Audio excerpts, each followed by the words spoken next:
কোন গোপনে মন ভেসেছে ধারাবাহিকের নতুন পর্বে দেখা যায় যে নদী ও দূরে দুই কাপলের সাথে লড়াইটা বেশ জমে উঠেছে শ্যামলী ও অনিকেতের।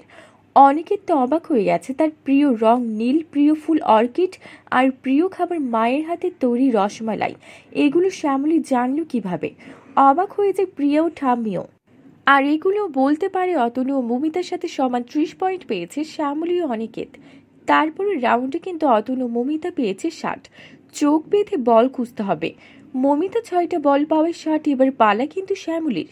এইদিকে যখন এমন সব প্রতিযোগিতা চলছে, ওদিকে বাড়িতে কিন্তু এইসব কিছু জানতে পেরে অপরিচিতা হতাশ। তাকে উস্কে দিয়ে আরো উত্তেজিত করে তুলেছে তিশা।